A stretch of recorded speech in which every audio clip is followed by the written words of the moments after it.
Good evening.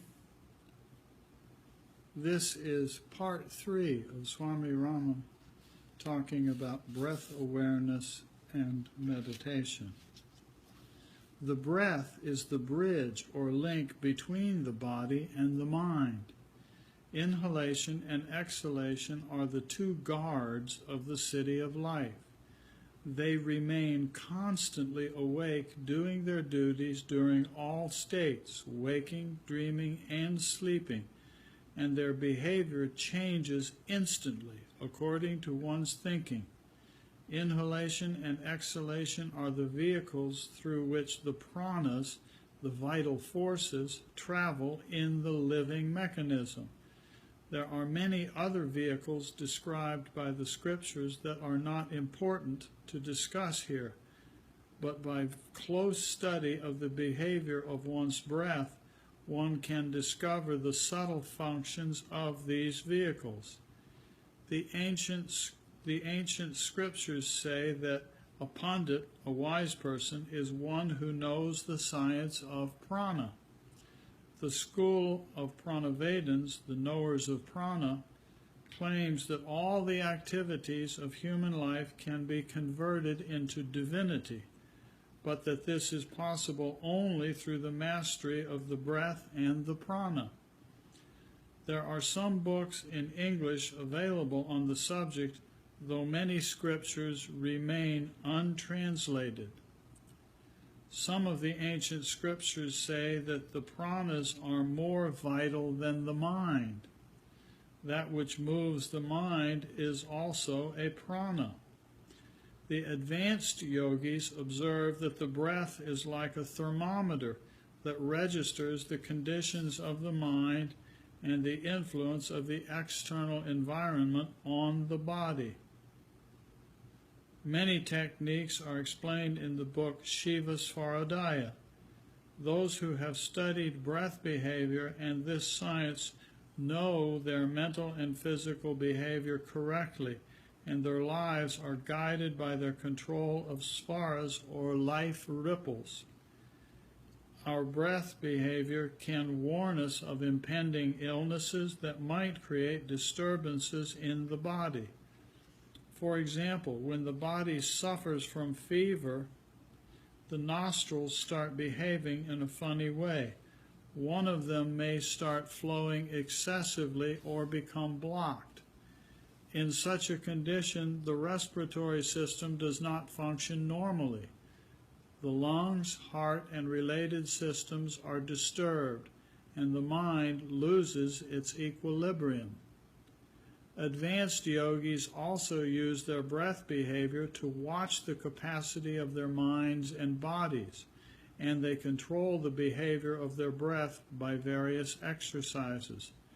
Patanjali, the codifier of yoga science, explains in 2 aphorisms, Yoga Sutras 2:52 and 53, the spiritual value of pranayama, and he states that we can discipline the mind by practicing the science of breath. Manu, the prominent ancient lawmaker, also recognized prana as one of the important steps in meditation. For Hatha yogis, pranayama is also important. According to our school of meditation also, breath awareness is an important step after establishing a still and comfortable posture for the awakening of sushumna.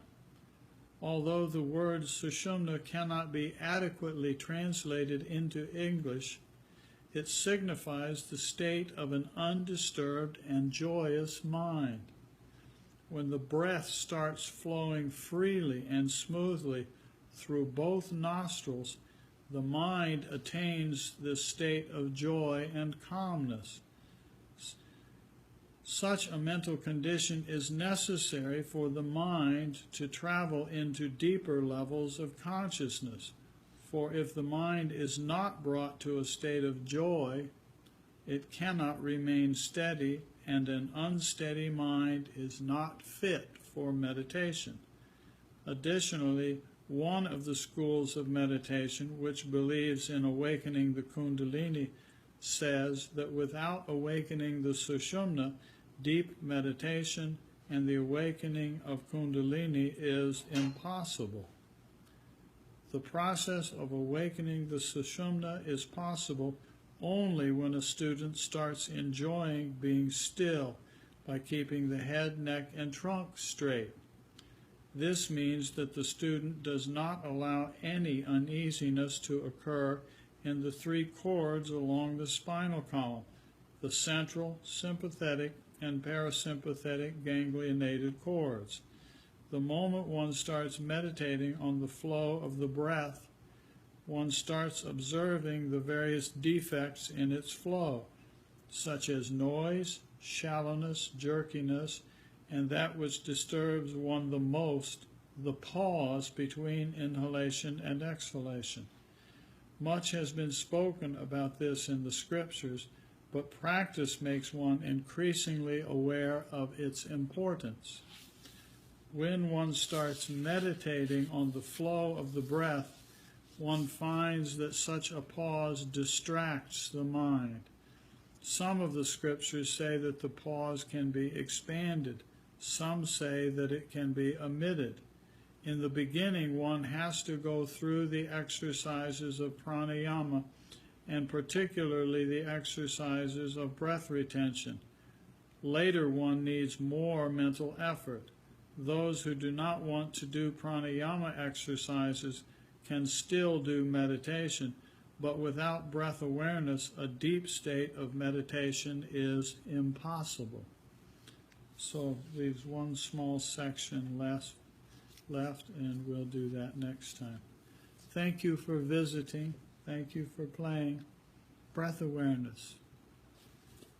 Breath awareness and meditation, they go together. Play with it. Enjoy. Smooth breath, no pause. Have a wonderful breath awareness next meditation, okay?